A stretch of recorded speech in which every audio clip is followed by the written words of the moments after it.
Okay, so it's midnight and I have to be really quiet because my parents are sleeping.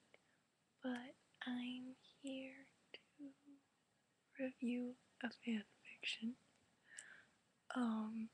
called Syrups and Cakes, which is a Dreville. And if you're not familiar with the term, that's Draco and Neville in love from Harry Potter.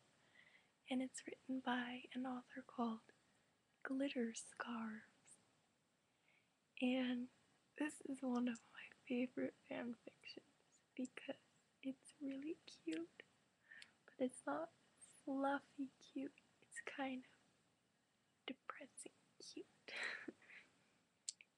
So basically, Neville Longbottom is working in a muggle bakery, and one morning Draco comes in and he's kind of fumbling around with muggle money, and Neville helps him figure out how muggle money works, and he ends up seeing Draco at his bus stop later. And he has a habit of eating his feelings, and so he's taking a huge box of cakes home to eat them all alone by himself. And on his way to the bus stop, he runs smack dab into Draco, and his cakes all drop on the ground. And Draco jokingly says, "Oh, you're not gonna eat those all yourself, are you?" You know? And it makes Draco really sad. It makes Neville really sad. And he wants to cry. And it's really emotional. And then Draco offers to buy him some more after he realizes that Neville really was going to eat them himself. And and then they take the bus together. I'm not really sure why Malfoy's on the bus, but he is. And they walk together. And and he basically follows Neville almost all the way home. And then he goes the opposite direction of Neville right before Neville goes home. And he doesn't come to the shop the next day, so Neville gets really sad and he starts eating eclairs in the bathroom, and it's really depressing. And but at closing time, Draco's waiting for him outside the shop, and he's smoking, but Neville doesn't mind because it just adds to Malfoy's charm. And then he offers to walk Neville home, which is really cute. And he says, "This is forward, but I know what do you expect from Malfoy? May I come inside?"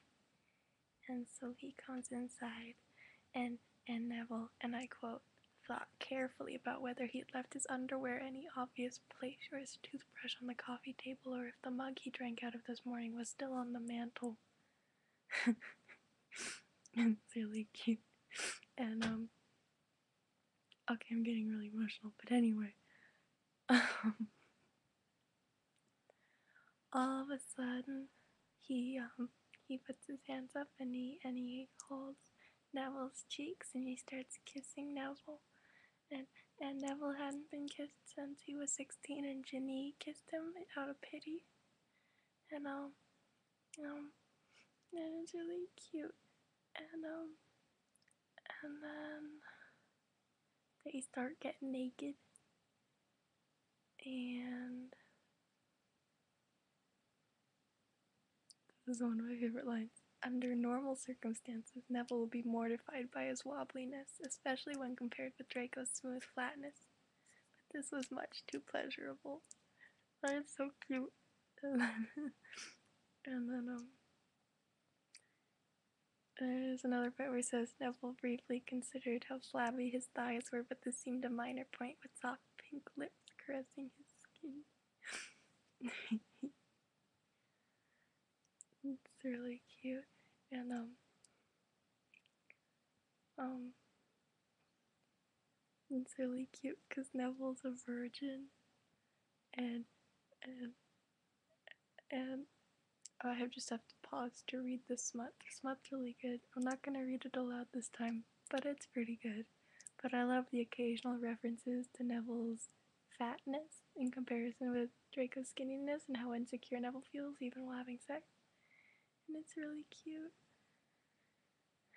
And he's really sweet. And then he woke up and this is the sad part. It says he woke up unsurprisingly alone, but where Malfoy had slept was not quite cold. Sighing, he told himself, what did he expect? To be woken with kisses and cuddles? He should be grateful for what he had received and not wish for more. How many people who looked like Neville ever gotten an opportunity to be with someone beautiful? Pulling himself out of the comfort of his sheets, Neville staggered into the kitchen, ignoring the slight ache, and popped the kettle on. He leaned on the worktop and told himself not to cry. And then 2 arms wrapped around his waist and a set of lips on his neck, soft, beautiful kisses with the smell of smoke. You're killing yourself doing that, Neville said, the bitterness of being alone escaping his mouth. And you think those cakes you stuff yourself with are any better? He had a point, but he kept kissing his neck affectionately. I like the feeling of your belly. I don't care about what you eat or how you eat it, he said finally, his voice softer. You don't mean that.